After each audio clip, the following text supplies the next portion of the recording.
अस्सलाम वालेकुम। पेश खिदमत है कहानी हवेली का असेब का तीसरा हिस्सा। हसामुद्दीन, शहाबुद्दीन और एहतशाम सब कुर्सियों से उठकर बाहर की तरफ लपके। किसी की समझ में नहीं आ रहा था कि ये सब क्या है। अगर रात के 3 बजे के वक़्त ना होता तो शायद वो इस बारे में सोचते भी नहीं, लेकिन रात के 3 बजे वो हवेली से बाहर निकल कर गई थी और अभी तक वापस नहीं आई थी। थोड़ी देर के बाद सब चौकीदार के पास खड़े हुए थे। जी साहिब, रात का वक़्त था, इसलिए मैंने सोचा कि बीबी साहिबा को कोई ज़रूरी काम से बाहर जाना होगा। मैंने उनको रोका भी, पर उन्होंने मुझे कोई जवाब नहीं दिया। साहिब, उस टाइम मैं आपको कैसे आकर बताता? क्यों ना बताने की क्या बात थी? साहिब, मेहमान लोग हैं, मैं क्या बोलता? और मेरे को क्या मालूम कि बीबी किधर जाता है? चौकीदार ने मासूमियत से कहा और शहाबुद्दीन ने असामुद्दीन के कंधे पर हाथ रख दिया। ठीक ही तो कहता है, लेकिन लेकिन क्या हुआ आखिर? ये सब क्या हुआ? शहाबुद्दीन बेहद परेशान नजर आ रहे थे और एहतशाम किसी कदर खामोश खड़ा हुआ था। कहाँ जा सकती है वो? कहाँ जा सकती है वो? शहाबुद्दीन ने बुड़बुड़ाते हुए कहा और फिर वो अंदर आ गए। बेगम शहाबुद्दीन और बेगम हसामुद्दीन दोनों हैरान और परेशान एक दूसरे की शक्लें देख रहे थे। क्या हुआ, कुछ पता चला? बेगम हसामुद्दीन ने कहा। कुछ नहीं, बस ये मालूम हुआ है कि रात को 3 बजे वो कार लेकर निकली थी, अभी तक वापस नहीं आई। लेकिन जमीला बेगम का ख्याल है कि यहाँ तो वो पहली बार ही आई है। एक बार उस वक़्त आई थी जब ये लोग यहाँ आए थे, और दोबारा अब। यहाँ इसका कोई जानने वाला भी नहीं है और ना ही कोई ऐसा शख्स जिसके पास वो जा सके। फिर वो कहाँ चली गई? खुदा मालूम, असामुद्दीन ने कहा और शहाबुद्दीन को गौर से देखने लगा। शहाबुद्दीन की पेशानी अर्क आलूद थी। उनकी समझ में नहीं आ रहा था कि रिजवाना कहाँ चली गई। शहाबुद्दीन, तुम इस सिलसिले में मेरी कुछ मदद कर सकते हो? असामुद्दीन ने पूछा। कुछ नहीं भाईजान, मेरी समझ में तो कुछ नहीं आ रहा। ऐसा उसने कभी नहीं किया। वो नहायत संजीदा और मुतमईन लड़की है, बिल्कुल खामोश और अपने हाल में गुम रहने वाली। एहतिशाम, तुम बिल्कुल खामोश खड़े हुए हो। कोई ऐसी बात तो नहीं हुई जिससे कोई अंदाज़ा हो सके? मेरे मकसद है, तुम उसे लेकर गए थे, किसी से मुलाकात, कोई ऐसा मसला या कोई ऐसी जगह जो उसे पसंद आई हो और उसके आवाज़ उस पर छा गए हो। हसामुद्दीन ने पूछा। नहीं डैडी, ऐसी कोई बात नहीं है, लेकिन मैं कुछ और भी कहना चाहता हूँ, एहतिशाम ने कहा। क्या? कहो ना, जल्दी करो। कल रात को वो इसी वक्त पाई बाग में मौजूद थी, एहतशाम ने संजीदा होकर कहा। क्या मतलब है? शहाबुद्दीन चौंक पड़े। हाँ, मैं उन्हें देखकर सूरत हाल मालूम करने के लिए पहुंचा, लेकिन यूं लगा जैसे वो ख्वाब के आलम में हो। कुछ लोगों को नींद में चलने की आदत होती है और उनकी शख्सियत भी नींद के आलम में बदल जाती है। कहीं ऐसा कोई मर्ज तो नहीं है? एहतशाम ने पूछा। बिल्कुल नहीं, बिल्कुल नहीं, वो इंतहाई चुस्त व चालाक और सेहतमंद लड़की है, शहाबुद्दीन ने कहा।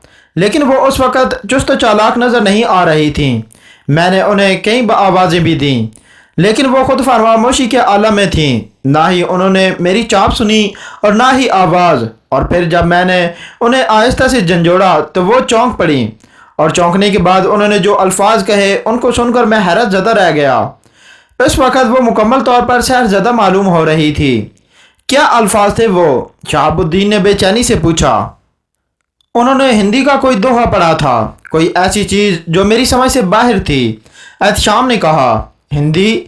शहाबुद्दीन ताज्जुब से एहतशाम की शक्ल देखने लगे, हालांकि उसे हिंदी का लफ्ज़ भी अदा करना नहीं आता होगा। बहरहाल, मैं आपसे गलत नहीं कह रहा। नहीं नहीं, ये बात नहीं है, मैं गलत नहीं समझ रहा, लेकिन ज़रूर कोई ख़ास बात है। हसामुद्दीन साहब, ज़रूर कोई ख़ास बात है। खुदा के वास्ते मेरी बेटी को तलाश करवाएं। बाकी मामलात जो भी हों, लेकिन आप उसे तलाश तो करें। बेहतर है, मैं अभी पुलिस को भी इतला दिए देता हूँ और अपने मुलाजमीन को भी हदायत कर देता हूँ। पुलिस से आप क्या कहेंगे? शहाबुद्दीन ने पूछा। यही कि लड़की नींद के आलम में चलने की आदी है और कार लेकर कहीं निकल गई है। बराह करम उसे तलाश किया जाए। ठीक है, शहाबुद्दीन ने सर पकड़ लिया। उनकी समझ में नहीं आ रहा था कि ये क्या हो गया। रिजवाना तो खुद सर भी नहीं थी, सादा और मासूम सी फितरत की मालिक। उसने ये क्या किया? और फिर उन्हें यह संगीन एहसास भी था। उसकी इस हरकत को कोई भी अच्छी निगाह से नहीं देख सकता था। کیا احتشام اور حسام الدین اس حرکت سے بدگمان نہیں ہو جائیں گے؟ جانتے بوجھتے مکھی کون نکلتا ہے؟ پورا دن لے دیر ہوتی رہی، پولیس کے فون پر فون آتے رہے، رضوانہ اور کار کا کوئی پتہ نہیں چل سکا تھا۔ لیکن رات تقریباً 9 بجے پھر پولیس کی طرف سے ایک اطلاع ملی، اس رنگ اور اس نمبر کی کار کو جمال گڑھی کی طرف جاتے دیکھا گیا ہے۔ جناب، رات کو وقت تھا، اس لیے پولیس کانسٹیبلوں نے اس پر توجہ دی تھی، چونکہ ان کی رات کی ڈیوٹی تھی، اس لیے وہ اب ڈیوٹی پر آئے تو انہوں نے اطلاع دی۔ جمال گڑھی، حسام الدین چونک پڑے۔ ارے شہاب الدین، کہیں وہ گھر تو نہیں چلی گئی؟ اوہ، ممکن ہے، یہ بات تو ہمارے ذہن میں نہیں آئی۔ شہاب الدین اچھل پڑے اور پھر اسی وقت تیاریاں کی گئیں اور پھر راتوں رات یہ قافلہ چل پڑا۔ ہر ذہن میں ایک نیا خیال تھا۔ حسام الدین سوچ رہے تھے کہ کوئی بات ہوئی ہے جس کی وجہ سے وہ ناراض ہو کر چلی گئی۔ شہاب الدین سوچ رہے تھے کہ کوئی دوسری بات ہے، اس نے یہاں آتے ہوئے بھی ہچکچاہٹ کا مظاہرہ کیا تھا، اور احتشام وہ سوچ رہا تھا کہ رضوانہ اس رشتے کو یقیناً پسند نہیں کرتی۔ راستے میں انہیں ایک چھوٹے سے واقعے سے دوچار ہونا پڑا۔ حسام الدین کی کار کی ریڈیٹر کا پانی لیک کر گیا اور گاڑی سے دھواں اٹھنے لگا۔ بہرحال انہیں کار ٹھنڈا کرنے کا انتظار کرنا پڑا اور پھر دوسری کار سے تھوڑا سا پانی نکال کر اس میں ڈال دیا گیا۔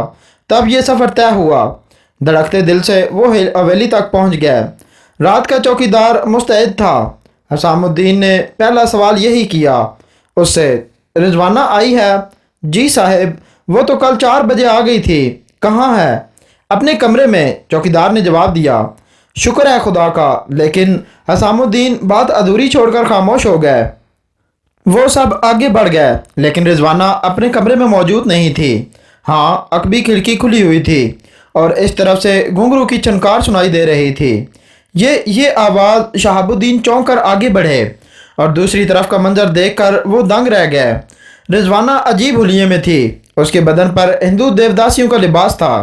اونچی چولی سے اس کا بدن جھانک رہا تھا، پاؤں میں گھنگرو بندھے ہوئے تھے اور وہ دیوانہ وار رقص کر رہی تھی۔ دوسرے لوگ بھی پہنچ گئے۔ ارے، حسام الدین کے منہ سے آواز نکلی اور پھر اس کے بعد وہ خاموش ہو گئے۔ لیکن شہاب الدین غصے میں ڈوبے ہوئے کمرے سے باہر نکل گئے اور چاند ساعت کے بعد رضوانہ کے قریب پہنچ گئے۔ رضوانہ، ان کی آواز کی گونج یہاں تک سنائی دی گئی لیکن رضوانہ بے سود رقص کرتی رہی۔ تب شہاب الدین نے آگے بڑھ کر اسے پکڑ لیا۔ کافی قوت صرف کرنے کے بعد وہ اسے روک سکے۔ رضوانہ کوئی نگاہوں سے انہیں دیکھنے لگی۔ ساز بجاؤ، خاموش کیوں ہو گئے؟ کلونتی پوری نہیں ہوئی۔ تا تک تھیاں، تا تک بجاؤ نا۔ رضوانہ، شہاب الدین نے ایک زوردار تھپڑ اس کے منہ پر رسید کر دیا اور رضوانہ جیسے ہوش میں آ گئی۔ اس نے عجیب سی نگاہوں سے شہاب الدین کو دیکھا اور پھر اس کے چہرے پر ناگواری کے تاثرات ابھرائے۔ کیا بات ہے ڈیڈی؟ ڈیڈی کی بچی تو اتنی کمینی ہو گئی ہے کہ میں سوچ بھی نہیں سکتا تھا۔ کیا ہو گیا ڈیڈی؟ رضوانہ عجیب سے لہجے میں پوچھا۔ چل اندر چل، اندر چل، پھر میں تجھے بتاؤں گا کہ کیا ہو گیا، شہاب الدین اسے دھکیلتے ہوئے بولے، اور رضوانہ بڑے عجیب سے انداز میں مسکراتی ہوئے اندر کی طرف چل پڑی۔ اس کے چہرے پر ذرا بھی خجالت کے آثار نہیں تھے، جیسے اس نے کچھ نہ کیا ہو۔ تھوڑی دیر کے بعد وہ سب کے سامنے تھی۔ اوہ، آپ سب بھی آ گئے، مگر کیوں؟ رضوانہ، تم یہاں کیوں آئی تھی؟ بس میرا دل نہیں لگا وہاں۔ دل نہیں لگا اور رات کو 3 بجے تم کار لے کر وہاں سے چل پڑی؟ شہاب الدین نے غصیلے لہجے میں پوچھا۔ ہاں، اس سے کیا فرق پڑتا ہے ڈیڈی؟ رضوانہ نے عجیب نشہ آلود لہجے میں کہا۔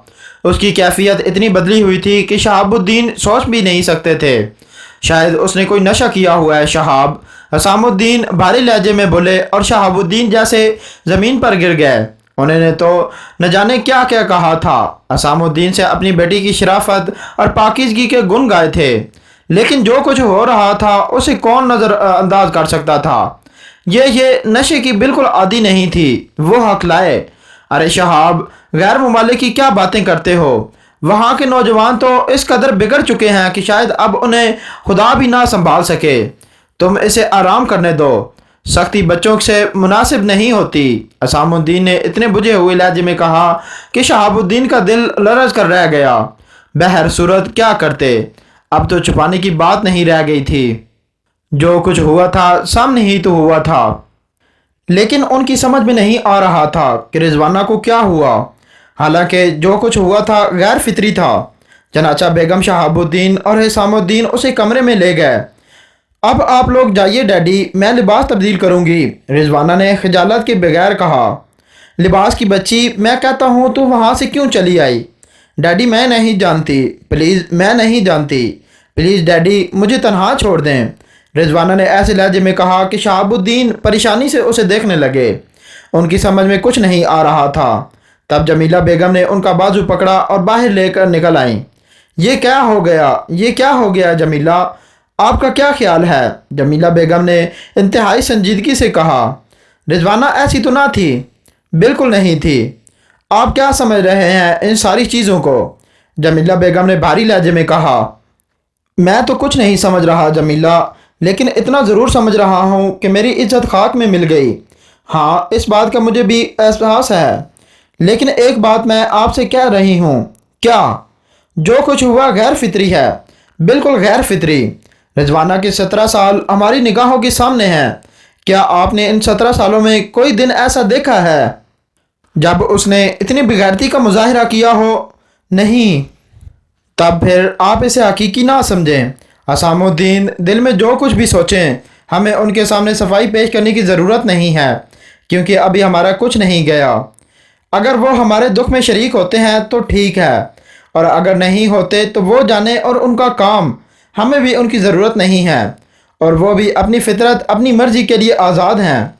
मगर मैं एक बात आपसे कह देती हूँ कि रिजवाना को कुछ हो गया है। शहाब ज़रूर कुछ हो गया है, लेकिन क्या, खुदा जाने। मैं तो कुछ नहीं जानती, जमीला बेगम ने लरजते हुए लहजे में कहा, और शहाबुद्दीन परेशानी से कुछ सोचते रहे।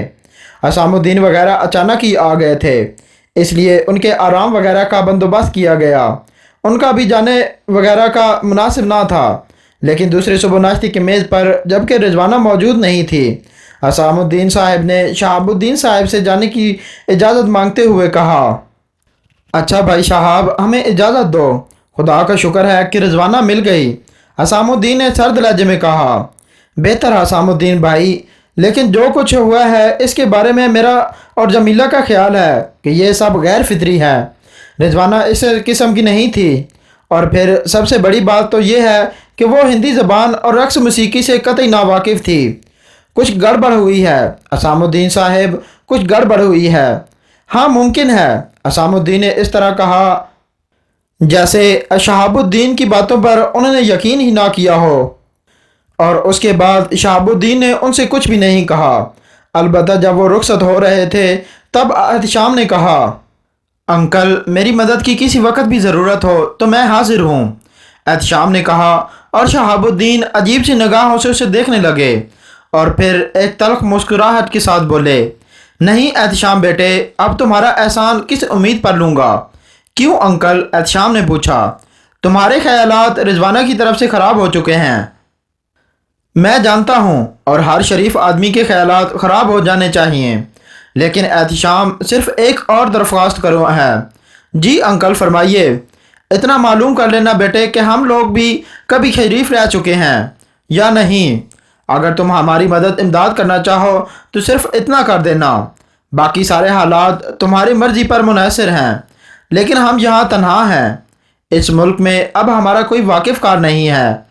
चनाचा हमारी परेशानियाँ जिस कदर होंगी, अगर उनमें हमें कोई साथी मिल जाए तो हम इसके एहसान को फरामोश नहीं कर सकते। मैं हर बात से बेनियाज होकर आपका साथ दूंगा अंकल, आप खुद को तन्हा ना महसूस करें, एहतशाम ने कहा, और फिर वो रुखसत हो गए। उन लोगों के जाने के बाद शहाबुद्दीन सर पकड़ कर बैठ गए। उनकी समझ में नहीं आ रहा था कि ये सब क्या हो गया। दोपहर को उन्होंने रिजवाना को खाने के लिए तलब किया, हालांकि खाने को किसी को दिल नहीं चाह रहा था, लेकिन जमीला बेगम की बातों से शहाबुद्दीन मुतासिर हुए। मुलाजिम रिजवाना को बुलाने के लिए उसके कमरे में गया। रिजवाना सिंगार मेज़ के सामने बैठी हुई बाल सुलझा रही थी। उसने पलटकर मुलाजिम को देखा, और मुलाजिम के खौफ से गिग्गी बंध गई। रिजवाना की दोनों आंखें गायब थीं, पेशानी से नाक तक का हिस्सा सपाट था। क्या है? उसने मुलाजिम की तरफ देखा, और मुलाजिम उछलकर भागा। फिर वो खाने के कमरे के दरवाजे से टकराया और अंदर आ पड़ा। शहाबुद्दीन और जमीला चौंक कर उठ खड़े हो गए। सच सच सरकार, वो रिजवाना बीबी, اور مزید کچھ سنے بغیر شہابالدین رضوانہ کی کمرے کی طرف بھاگے۔ جمیلہ بیگم بھی ہامتی کامتی دوڑی تھی۔ رضوانہ دروازے کی طرف رخ کیے مسکرا رہی تھی، لیکن اس کی یہ مسکراہٹ غیر فطری تھی، ایک عجیب اوباش سی مسکراہٹ۔ شہاب الدین صاحب کا دل بری طرح دھڑک رہا تھا۔ رضوانہ کو موجود دیکھ کر انہیں قرار آیا۔ اتنی دیر میں بیگم جمیلہ بھی پہنچ گئی تھی۔ کیا ہوا میری بچی کو؟ کچھ نہیں، وہی کم وقت شاید پاگل ہو گیا تھا۔ رضوانہ کھانا نہیں کھاؤ گی بیٹے؟ کیا؟ رضوانہ نے تعجب سے پوچھا۔ کھانا نہیں کھاؤ گی رضوانہ؟ کون ہو تم؟ رضوانہ نے عجیب سی آواز میں پوچھا۔ اس کا انداز بالکل بدلا لگ رہا تھا۔ شہاب الدین نے حیرت سے بیوی کی طرف دیکھا۔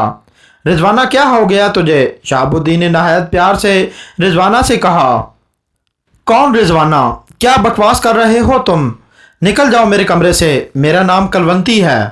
کلونتی؟ رضوانہ نے کہا اور نفرت سے منہ سکوڑ کر دوسری جانب دیکھنے لگی۔ شہاب الدین پاگلوں کی طرح رضوانہ کو دیکھ رہے تھے اور جمیلہ بیگم کے ہاتھوں کے طوطے اڑ گئے تھے۔ رضوانہ آخر تجھے کیا ہو گیا ہے؟ شہاب الدین صاحب اس کے نزدیک پہنچ کر اس کی شانوں پر ہاتھ رکھتے ہوئے بولے، لیکن رضوانہ نے اتنی زور سے انہیں دھکا دیا کہ شہاب الدین صاحب چاروں شانے چت ہو گئے اور زمین پر جا پڑے۔ دیکھو، مجھے بلا وجہ پریشان کرنے کی کوشش مت کرو، میں تم لوگوں سے کوئی تعارض نہیں کر رہی، میں چاہتی ہوں کہ تم لوگ کسی سلسلے میں میرا راستہ نہ روکو، اس نے خونخوار لہجے میں کہا۔ مگر تو جمیلہ بیگم آگے بڑھیں۔ خبردار بوڑھی عورت، چل پیچھے ہٹ، ورنہ یاد رکھ کہ تیرا حشر اس سے بھی برا ہوگا۔ چل دور ہٹ اور سنو، تم دونوں میرے کمرے سے باہر نکل جاؤ۔ اور وہ چیختی اور شہاب الدین بیوی کا ہاتھ پکڑ کر پیچھے ہٹ گئے، لیکن ان کی آنکھیں تعجب سے پھٹی ہوئی تھی اور پھر وہ غم سے نڈھال باہر آ گئے۔ جمیلہ، ہماری رضوانہ کو کچھ ہو گیا، انہوں نے ٹوٹی ہوئی آواز میں کہا اور جمیلہ بیگم رو پڑی۔ چند ہی دنوں کے بعد یہ خبر گھر سے باہر نکل گئی کہ رضوانہ خود کو کلونتی کہتی ہے اور کسی کو نہیں پہچانتی۔ لوگ بیچارے شہاب الدین سے ہمدردی کا اظہار کرنے کے لیے آنے لگے۔ ایسے مہربان انسان پر آفت آئی تھی جو ہمیشہ دوسرے کی خوشی کا خواہاں تھا۔ حویلی کا ماحول سوگوار ہو گیا، چاروں طرف ایک عجیب سی خاموشی چھا گئی، در و بام پر ویرانی پرسنے لگی، ہر شخص افسردہ تھا۔ بیچارے شہاب الدین کا اس شہر میں کوئی ٹھکانہ تو نہ تھا، نہ ہی انہوں نے اپنی ان پریشان کن کیفیات کو تحریر کر کے حسام الدین کے پاس بھیج دیا، اور پھر حسام الدین اپنے بیٹے اور پورے گھرانے کے ساتھ پہنچ گئے۔ سمجھ میں نہیں آتا کہ سب کیا ہے، انہوں نے پریشان لہجے میں کہا۔ میں نے آپ سے عرض کیا تھا حسام الدین بھائی کہ رضوانہ ایسی لڑکی نہیں ہے، اس نے کبھی مجھے مایوس نہیں کیا، لیکن شہاب الدین کی آنکھوں سے آنسو بہنے لگے۔